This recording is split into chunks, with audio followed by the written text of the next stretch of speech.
And the Education Commissioner of Texas talking about his decision to replace the BISD board and the superintendent. Good evening, I'm Greg Kerr. And I'm Kelly Phillips. Thank you for joining us. In just a minute, Justin Hinton has more of his conversation with the commissioner. First, though, KFDM News has learned the Beaumont School District is now officially asking the Texas Education Agency to review the commissioner's decision to replace the board and superintendent, as well as put a conservator in place and lower the district's accreditation. The district sent a letter to the agency this afternoon asking for a formal and informal review.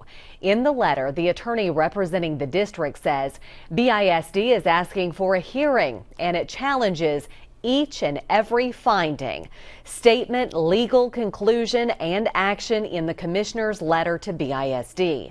The letter also states the commissioner is acting without legal authority and has exceeded his statutory authority.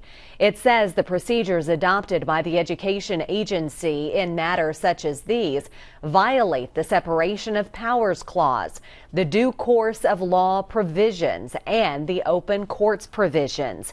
If the district loses the appeal, the new board of managers and new superintendent will be in place by June 15th and will remain in place for up to 2 years.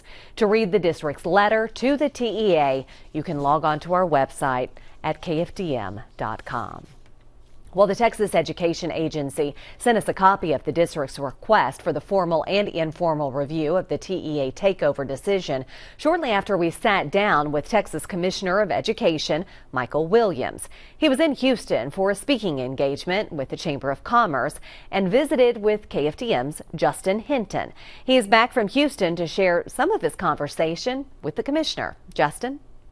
Kelly, we spent about 30 minutes talking with Commissioner Michael Williams about his decision to put in place a board of managers. He said it was difficult, but after speaking with a number of people in the community, he said it was clear that in order to have a fresh start, the district needed fresh leadership. Williams went on to say the leadership failed in a very significant way, that is to say, with managing taxpayer dollars. During our conversation, we learned of yet another thing the district failed to do. BISD has yet to submit its annual finance report from the 2012-2013 school year. It was due in January. According to a spokesperson for the TEA, if the audit is late, the district's rating is automatically dropped to substandard achievement. The commissioner said issues like that reinforce his decision of appointing a board of managers. I think it confirms that if one cannot do the simple things that every school district in the state is required to do and does, then we have some system problems that need to be corrected. Tonight at 10, we'll have more with the commissioner and his decision to put in place a board of managers. Greg?